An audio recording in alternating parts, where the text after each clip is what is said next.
All right, we are live here for part three of the summer blockbuster movie, and I just messed up already. We are filming this live, so there's no redos. This is actually part four of the summer blockbuster series, and we are reviewing. So thank you everybody for tuning in. I have my co-host with me as always, Richard Brown. Say hello, Richard. Hey, what's going on, people? And we are discussing today X-Men Days of Future Past. Just want to remind everybody that there is a live Q&A, so if you have any questions that are referring to the movie, please send them in. And as always, we'll let Richard go ahead and give us his first thoughts about the movie. Go ahead, Richard. All right. I told you last week what I was going to do is I'm going to sit here and I'm going to watch all of the X-Men movies. So, I mean, I've already seen X1 and X2.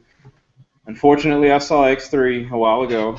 And then I saw X-Men Wolverine, X-Men Origins Wolverine, and I said, okay, all right, so I'm losing faith in this franchise here. So when we were talking about X-Men Days of Future Past, I was like, all right, I'm going to go back. I'm going to finally sit down and I'm going to watch First Class. I went and watched First Class. First Class was actually a solid movie. I'm going to be honest with you. In my opinion, I thought it was solid.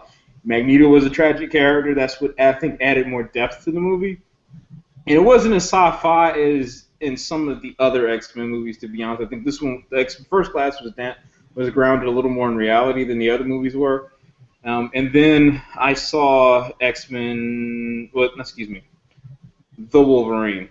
And it was kind of like, okay, there were liberties taken on the movie, and I understand why they had to do it, but at the same time, I was kind of like, the villain really, to me, he didn't have as much of a purpose, and then they messed up the Silver Samurai, in my opinion, and how it was portrayed. Yes, they did. Yeah, but so it was like, okay, we're gonna try to reboot the Origins franchise, and then it was better than X-Men Origins Wolverine, but it was still like, you could have done a little better than that. Okay, so then I saw, so I was like, okay, now I'm kind of, all right, First Class people, and now you got the new class, and you're like, okay, well, how's this going to play out? I'm going to be honest with you, man, I actually really enjoyed the movie. I can't say it's nowhere close to Captain America. Captain America is still a light year ahead of this movie, but as far as actually the story elements in the movie, the way the characters are portrayed, even though that there were liberties taken in the story, because we'll talk about that a little bit later, but even though there were liberties taken in the actual Future Past comic,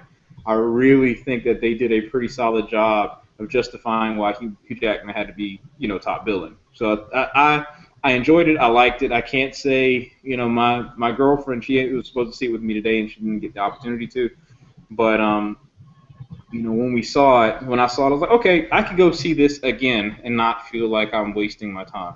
So I enjoyed the movie, to be honest with you. That's my take on it. And let me go ahead and just co-sign what you just said, because I'm in the same boat with you. The previous, what is that, 5 movies, that's X-Men, X2, X3, X-Men Wolverine Origins, and the Wolverine, I was like, what is going on here? You're killing probably the first comics I ever read as a child growing up. You're ruining my childhood right now.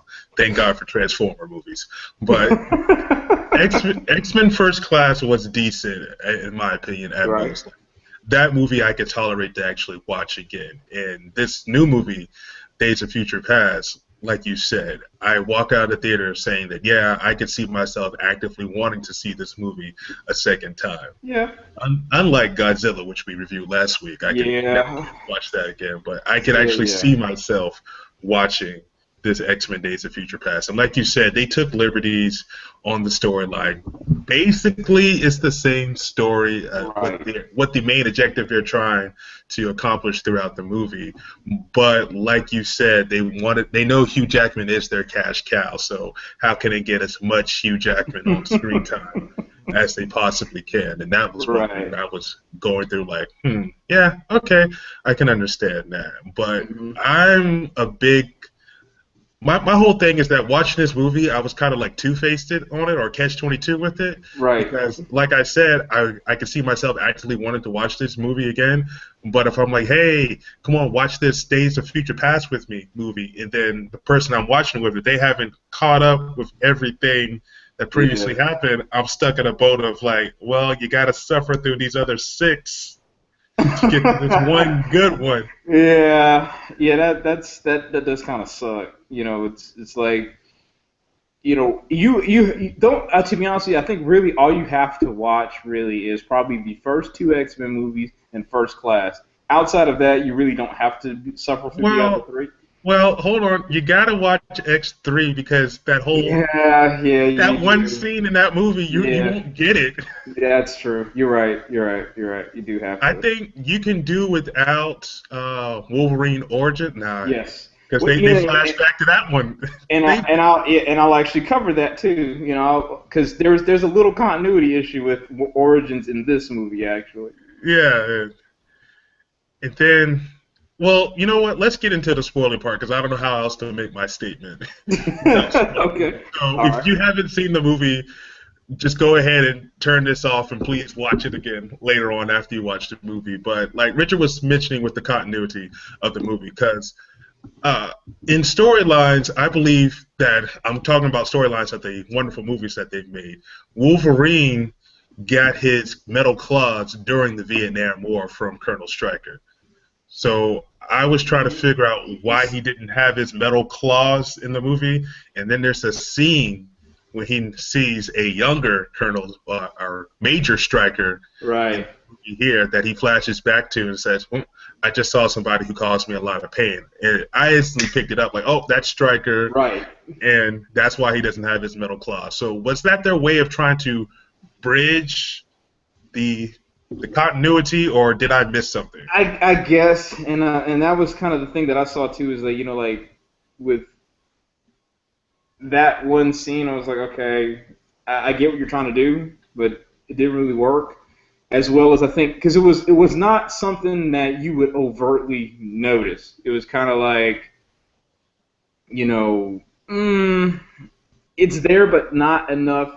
It wasn't really like a great callback to, especially if you're a person who really didn't want to remember X-Men Origins Wolverine. So if you didn't want to remember that movie and then you see it and you're like, yeah, but I understand why, because because to most people, because I'll be honest with you, for me, when I first saw that scene when he was getting shocked, I was like, okay, is it because the dude is getting shocked, or is it because that Stryker that he knows that that's the guy who's going to give him the adamantium claws? So for me, it was kind of confusing depending on how you were looking. Because at first I was like, oh, it's just the fact that the guy's getting shocked on the floor. It was kind of what I was thinking at first, and then I was like, oh, that's the same guy. So all right, I guess. But he's 20 years younger, so it's kind of like, yeah, but if he's in '73, Vietnam. You see what I'm saying? Vietnam. Yeah, I didn't even think about that. I didn't You see think what I'm about saying? that. Like that's kind of for me why, because going from military rank wise, going from major to colonel is a pretty significant step. Yeah, And Stryker is significantly younger in this movie than he is in Origins, so it just kind of was like, okay. I can see why they did it, but it was kind of like it was a callback that I don't think was necessary. yeah, Um, I don't know if you yeah. picked this one up or not, but did you see that they did do a callback to Magneto where Quicksilver actually is Magneto's son? Yeah. Because Yeah, they were in like the little Pentagon thing, and he mentioned something about his mother knew a guy who could control that's metal. right. Yeah, they actually, Yeah. that's what I was wondering about, if they were going to address that, and they did. And I was like, okay. And did you notice also at the end that Quicksilver was holding a little red-headed girl, Yep. Scarlet Witch? Yep. So So I was like, all right. you know. Yeah, Now, we Richard, know. don't burst my bubble. So does that mean that Disney will get a hold of the franchise because Nah, at not the gonna end of the happen. Captain America there It's was the not gonna happen Scarlet. because Don't burst the bubble, Richard. here's what's funny about that, man, is that if you think about it, the guy who plays Quicksilver in this movie and the guy who plays Quicksilver in the Avengers were both in Kick-Ass together. So Yeah. that's what's funny. It's like they're both playing the same guy. I'm interested to see how they portray Quicksilver in the Avengers, because this Quicksilver in this movie was actually funny. I like this Quicksilver, so it's going to be interesting to see how they're going to play him out. And Going that's forward. that's a good thing because I never read any Quicksilver comic books. I just know whenever he shows up in the X-Men comic books as an older gentleman. You knew he was Yeah, Magneto's son, but you never knew him as a child. So I like how they made him a little witty guy. And that was yeah, pretty cool. And his scenes were actually done very, very well they were. with his powers and whatnot. They were pretty. I like the little CG on his. is part of the movie. So let's move into a little bit further of the spoilage here and how we talk about the movie and the portrayal of the actual story. Now, Okay. originally, I was talking with my sister earlier, and I know as a child we read Days of Future Past, but it was kind of coming back to me as I was watching the movie. But Bishop starts off as going back into time. Well, actually, no, I take that back. Wolverine is running around with this little girl trying to get her to this secret X-Men laboratory to save humanity and the mutants and whatnot from the Sentinels' eradication or unification. And it starts off with the demise of Wolverine. Not in the movie. I was okay with that. But one of the major things that's in the comic book was sending Bishop back in time to warn the X-Men to stop Senator Kelly from signing in the Avenger Initiative, which, if you watch the first X-Men, Senator Kelly met his demise in the first one. Right. And I don't think, did he ever make President Kelly? I don't think so. I don't think he ever made it the president in the movies, but Bishop, the main story is that Bishop goes back into time and he warns the X-Men of the Sentinel Initiative. And you see Bishop, in a matter of fact, in the opening sequence. So I'm thinking, okay, this is cool. Here's Bishop. How are they going to send him back into time? And they give you this awesome action sequence of him running with this, I forgot her name, running with this mutant back into this chamber. And I thought, okay, she's the one that's going to send him back in time. I thought he could teleport, but okay, whatever. Kitty Pryde, that's right, yeah. Whatever, And then, she does this little mind trick on him, and the only thing that she does is send his conscience back to warn them that the Sentinels are coming, so they won't ever be there. And I was just thinking, no, that's not how the story goes. And I was thinking, they're doing it to me again. Even though this is a free ticket, they got me. I was like, yeah. Don't do this to me. And then as the storyline played out, I'm not going to give away too many details. I know we're spoiling it, but I'm not going to give away too many details. As the story plays out, I'm just thinking, wait a minute, they actually paid somebody some money to write this, because this is actually pretty well written. And I've always said, Bryan Singer did it. Yeah. I always said that don't blame the director for a crappy script. That's correct. Blame the writer, And Bryan did an excellent job in making sure he could find an excellent screenplay that takes the main premise of Days of Future Past, twist it to make Hugh Jackman top billing, and make it good on the silver screen. Right. I'm not trying to be funny, but that's what they did. That's exactly what they did. What happens? Because, I think you said it best back. We were talking a long time ago with all these movies, adaptations from comic books to movies, is that you literally have to take everything that you read and just throw it out the window and only use that as a general idea of how it should be. Right. And then you go and you see somebody else's visionary accomplishment of what they took as the story was originally written and made it into a movie. Because the comic book, I think it was like 6 different comic books. And now you got to take that and condense it into about a 2-hour movie long. Right. The only comic book adaptation that I can think that's longer than 2 hours that I actually enjoyed watching is the Batman series. And that's because it just kept your attention the whole entire time. Right. And with how dreadful these X-Men movies have been, when you already start off the beginning of the movie with something that clearly didn't happen in the comic book, I shut down, boom, completely, until they slowly wrote me back in with enough action and storyline to keep me interested in watching this movie. And then at the very final end, when the conclusion is about to be drawn, I'm just thinking, you know what? I really don't hate this movie. Yeah. I walked out and I was like, okay, I can see why they did it. The biggest thing, the two accomplishments that were really made well in this movie is they further cemented how the relationship between Charles, and every time I hear Charles, I think about that Juggernaut skit from back when we were in college. but between Professor X and Magneto, and I like the fact that it's like that since they were in the past, they don't refer to them as their quote unquote mutant hero names. They refer to them as Eric and Charles, so there's much more of a personal dynamic with them. And even how they did the whole future the past element with him, it still showed how much of a tragic character that Magneto is. Like, to me, I'll be honest with you, surprisingly enough, I had to say that my favorite character in this genre of films, not genre, but this sequence of films, has to be Magneto at the moment.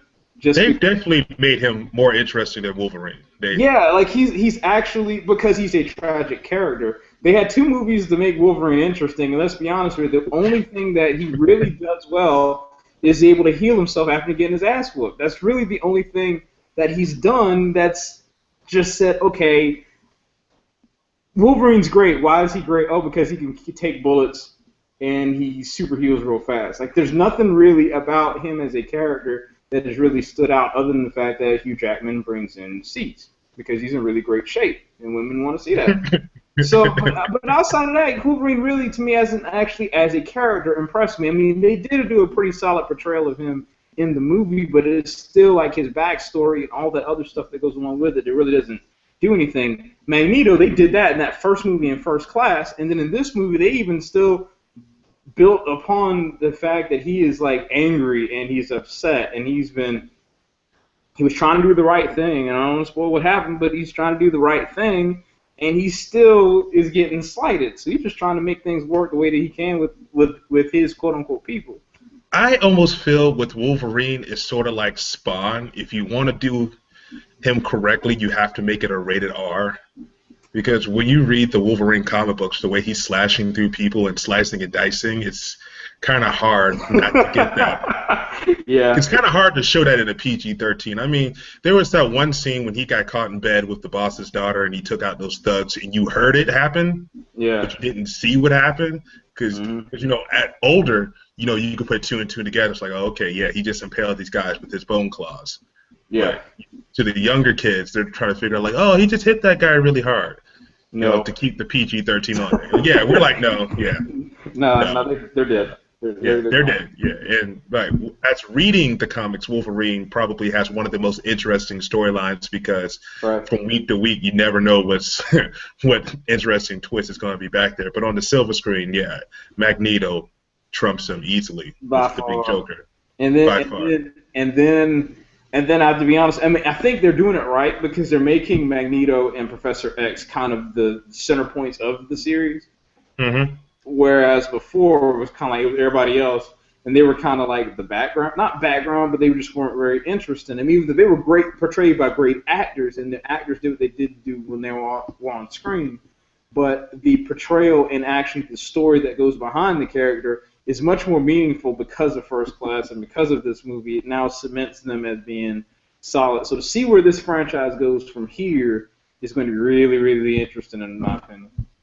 Well, you know, Fox actually did get something right because the guys who portrayed Magneto and Professor Xavier in the first 3 movies are getting up there in age. So they thought of a way to get them younger and not have to start completely over. Right. Now, since I've segued into that, let's talk about how they did a reboot within this movie. That's right.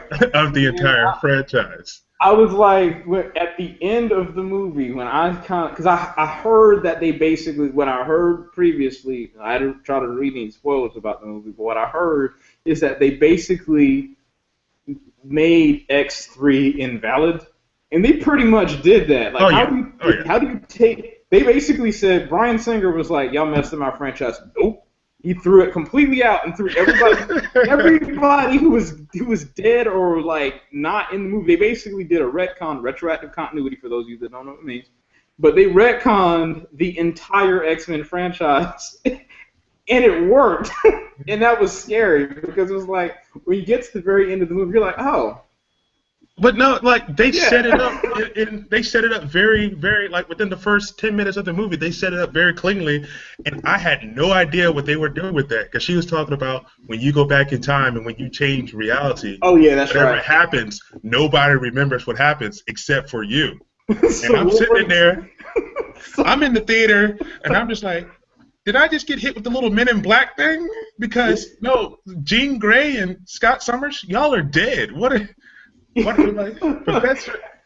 Professor X, you should be dead as well. What's going on? They basically invalid. Wolverine actually is the only one who sat through basically six movies of a franchise. He's the only one. Everybody else is just like, oh, we're just here. Yeah, so it's really going to be interesting how they're going to pull it off from here forward, because now what they're basically saying is that um, Wolverine's the only one who knows what happened, and X is going to fill them in. But by saying that X is going to fill them in, what that basically means now is that, hey, well, we have enough space to fill in movies that really we weren't scripted for in the first place. Well, they kind of shot themselves in the foot with they can't do the Dark Phoenix saga because they killed Yeah, off Emma Frost. that's right. Yeah, and I mean, you know what? Man, I didn't even think about that, because I technically, was kind of upset when she was going through the little biopsy reports and you saw Emma Frost's name, and I was just like, no. yeah, it She, is. Dude, I didn't even realize that. yeah, Yes, that's one saga that they can't do. But you got to remember, because they just completely shot everything out into the wind. We're just going to take this general treatment for future past and throw it at you, and put Hugh Jackman or Wolverine in front. They could probably do something very similar to that with the Dark Phoenix saga, because if they can pull this one off, Dark Phoenix shouldn't be too hard. But you I never know. I would love to see Dark Phoenix. And Well, I think as we everybody talk, kind of wants to see Dark yeah, Phoenix. yeah, She's because I even got thought, red hair. yeah, I thought I can't remember which X-Men movie it was, but I thought we saw glimpses of her turning into Phoenix, and I thought we were going to get Dark Phoenix, Well, but that's probably the third movie was kind of yeah, led into it, but it wasn't really. Yeah, yeah, because that was yeah. blase blase. So at the end of this movie, and we were talking before we went live here on air about who we saw as the next villain for the next X-Men movie at the end. Hmm. So let me go first because I think you might actually have it correct. Okay, go ahead. So it's at the end, and it's definitely ancient Egypt because there's people on the ground praying to this one person holding his hands up in the sky, and you see in the foreground that he's building the pyramids, and they stand behind him, and they turn to him, and I thought it was Mr. Sinister because they don't say how old Mr. Sinister is. They don't really have an origin of Mr. Sinister. We just know that he's been around forever and a year. So I just thought it was Mr. Sinister. But you brought up a great point that I would like for you to go ahead and All discuss. right. So when they did that scene, this is another one, and I think we talked about this last week, is about how how a lot of movies are taking historical things and then trying to validate them through science fiction, quote unquote. Hmm. Because this movie did two things. One, it dealt with the reason behind JFK's assassination. That was one thing. Oh, we didn't even touch on that. Yeah, Yeah. we didn't touch on that. So that was one, and then the other was how the pyramids were built. Yeah. So it was like, okay, all right, so got it. But the thing is, when they panned around and I saw it was like the blue skin and then the eyes, and then I was like, okay, who could this be? I didn't figure out who it was until they kind of panned over to the side and you see four horsemen. And when I saw the four horsemen, I was like, okay, that's got to be Apocalypse, because it's Apocalypse and then he's got the four horsemen of Apocalypse. It just can't. I can't see it being anyone else. I mean, it could be, but with the four horsemen there, that pretty much to me sealed the deal as to who's going to wind up being the next villain. So with that being said, it's like Marvel has Thanos coming, Spider-Man's got Sinister Six coming, and then they got Apocalypse coming. Which, anyone who knows comics, those are kind of like the big threats in these lore. So you kind of wonder, it's like, is this kind of, are all these companies setting up to where they're basically saying that, hey, we're about to end everything, or they're just saying like, hey, we just want to go ahead and up the ante to being what it is. But if I know for a fact that Marvel says they got movies planned out to 2028, and I'm just kind of figuring, I'm like, all right, if you're basing it off of the lore that you already have standing, and you're dealing with kind of these apocalyptic type villains, okay, what I'm seeing here is you're basically planning out your own end game. I'm just trying to understand how that works. Yeah. And as you were speaking about the the Four Horsemen in the background, I'm gonna draw back to something that happened in the movie that I don't know if you caught it or not. When Okay. Eric was on the plane talking with Charles Xavier, and he was talking about all the mutants that they killed, they mentioned Angel. And as you know, Angel does get captured. Yeah, I don't think he really dies, but Mr. Sinister turns him. No, Apocalypse. I'm sorry, turns him into Archangel, in which he Archangel, does right. become one of the Four Horsemen. So your little theory at the end just got validated a little bit more Yeah. about that was Apocalypse at the end. And like you said, if it's Apocalypse, they've already introduced the future travel, and Apocalypse is actually. Wait a minute, no, because Cable comes back into time, That's right. and he helps take out Apocalypse. Yeah, so I mean, 'Cause- you got Bishop. You got Bishop. Cable's got yeah, Bishop and Cable. Kind of.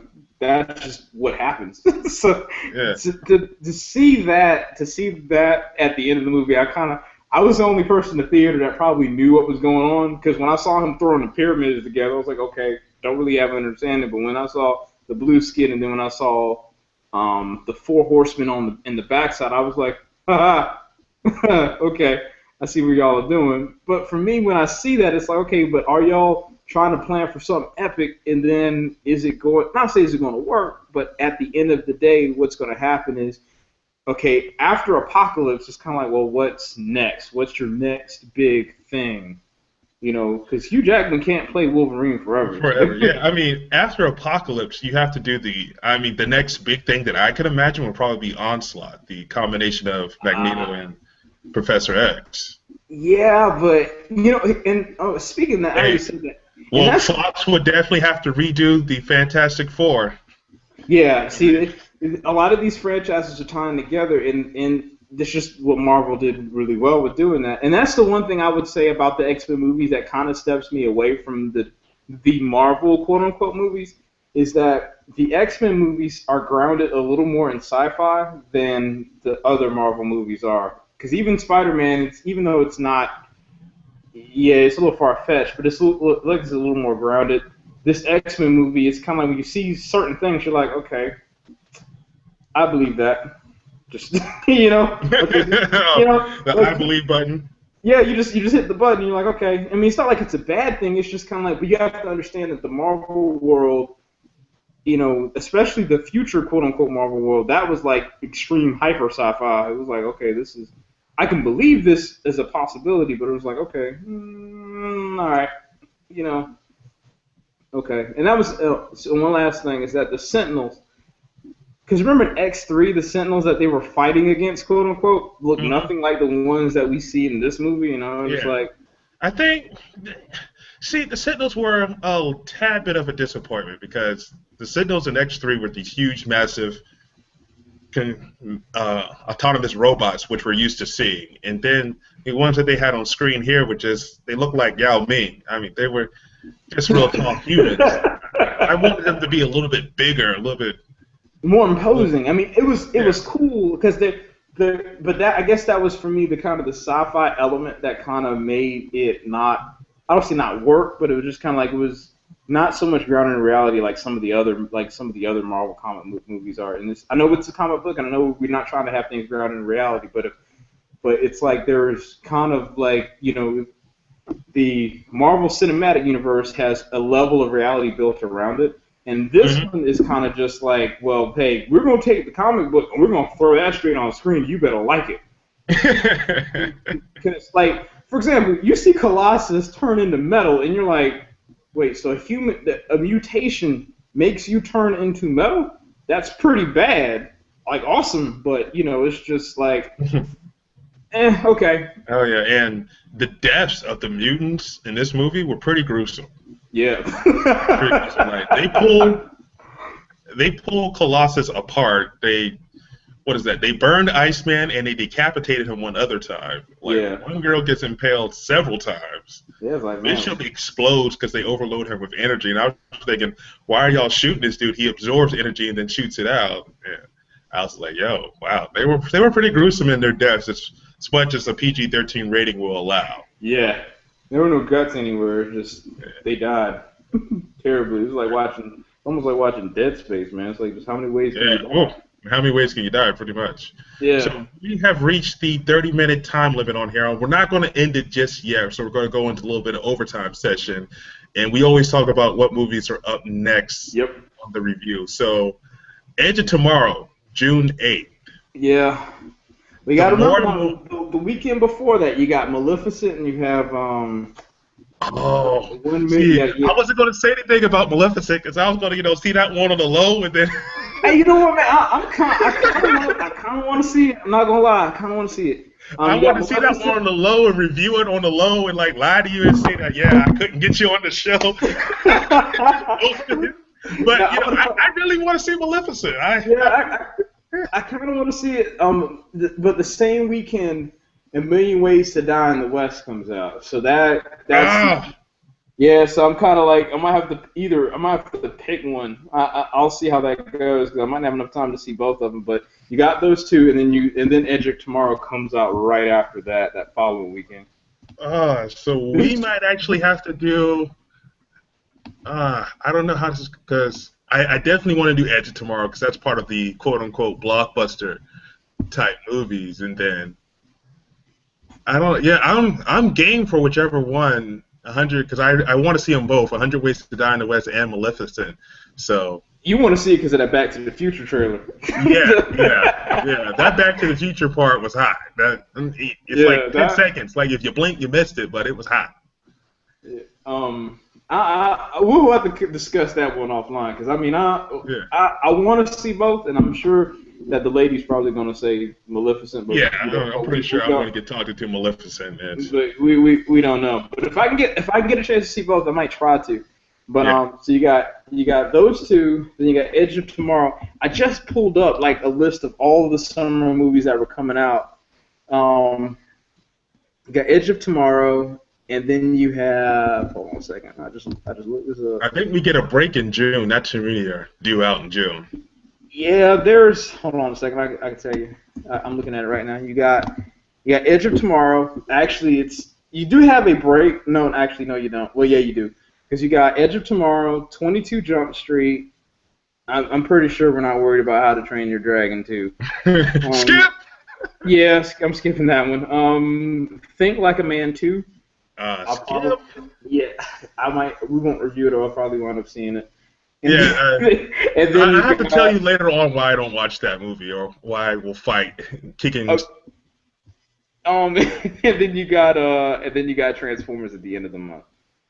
Oh, I'm sorry. Look, Steve Harvey is not a psychologist, so therefore you don't go see his movie if you want relationship advice. You want to laugh. That's exactly right. That's what grinds my gears, but he's been in a lot of relationships, so he knows what he's talking about. I mean, what? So you try to tell me the guy who can't keep a woman is good at telling you how to keep a man? What? Yeah, I'm sorry, but let's get. I'm sorry. No, I'm sorry, but every once in a while you have to break off. Oh, and then July you do have I don't know what Tammy is. I'm not sure about that one, but you got Dawn of the Planet of the Apes. Jupiter Ascending, and then Hercules. Which 2 Hercules movies in the same year? So the first one was terrible, really bad. I mean, I can't even find that on Netflix. That's how bad it was. Yeah, man. Yeah, it was god awful from mine. I didn't see it, but I heard it was terrible. I know we got the Expendables 3 and Lucky. Yeah, that comes out. When does that come out? That's got to be in August because I think August is pretty much jam-packed back to back to back. August 1st, that Friday, which they must have moved the schedule up, but August 1st you got Guardians of the Galaxy. You got Turtles the following week. You have Expendables 3 the following week. Yeah. And then after that you have Sin City: A Dame to Kill For, which I haven't seen the first Sin City. Yeah, I haven't seen the first one. Yeah, I need to go see that. I gotta. See, luckily enough, man, we actually have a rental place around the corner from the house that actually has movies, so I can actually watch some of these older movies and not have. Hold on. You're talking about brick and mortar? Yeah, Family Video, man. They actually, the only reason why they're around is because of where they are. They were probably across the street, about 200 yards down. They closed, but because they are at the corner, at the end of the subdivision, that's why they survive. And it works. And they're right next to a firehouse, so that helps too. You have no idea. I live in Atlanta, a large metro area. I drive around a lot. I take the train a lot. I'm on the bus as well. I can't tell you the last time I've seen a Blockbuster, Hollywood, any type of Yeah, home rental video. there's no blockbusters, there's no movie galleries in the Hollywood videos. It's just this one place, this It's family just one video, place. and Yeah, you see Redbox all of the time, but oh like yeah, you said, like Redbox takes movies away, and you never get to see them again for another year or two. So it's right. very hard to watch some classic movies unless you go out to the store and you find them in the $5 bin for Walmart. That's why my movie collection is augmented, because you just can't find older Nah, movies man, anymore. that's where I'm at with it. So yeah, but as far as what I'm planning to see next, of course, I want to see Maleficent. I'm not uber excited for it, but and A Million Ways to Die. And I know it's gonna sound so petty, but because they have that one scene from Back to the Future in it, I was like, yep, I have to go see this movie now, just for that one scene. And I know that's probably petty, and I hope I don't waste $10. I like Ted actually, but I'm going to go see that. And then the following week, Edge of Tomorrow. I know every time I see the trailer, I know it's Groundhog Day with guns, but I still think I want to actually see it. So So let's go ahead and edge it in stone. So we'll say June 10th. We're definitely doing the edge of tomorrow. If I could do my math correctly in my head, that would be June 1st. that's right. We will tentatively either do 100 Ways to Die in the West or Maleficent. That'll work. So everybody, I would like to thank you for watching the show live, and I would like to thank you as well for watching it on YouTube at a later, more convenient time for you. Once again, Richard, tell the people how they can find you. Gplus.2/Optimus124 or on Facebook.com/Optimus124 as well. And I am Harry, a.k.a. E Cubed, a.k.a. The Mind of Cube. And I do realize last week that I said a.k.a. E Cubed, and I had The Mind of Cube in my tagline. So I don't need any more comments or weird emails saying, how can you have a nickname and this different from your AKA? I get it, people. Stop being the uber nerd and looking for every detail to scrutinize. It's I just get trolling, man. They're just trolling. It's just trolling, man. It's all. it. If you want to get out and blast somebody, do a YouTube podcast like we're doing. That works. That works. It's just that simple. It's free. It's not going to cost you nothing but time. But you can also find my photos at whatever the link says right there, right there. Yeah, Flickr.com/photos/The Mind of Cube. And stay tuned because the website looks like it might be getting off the ground sooner than later. But all right, I'd like to thank you all for watching once again. Richard, stay in tune because we're going to talk off air. That'll work, Until man. next time, peace. Yeah, man.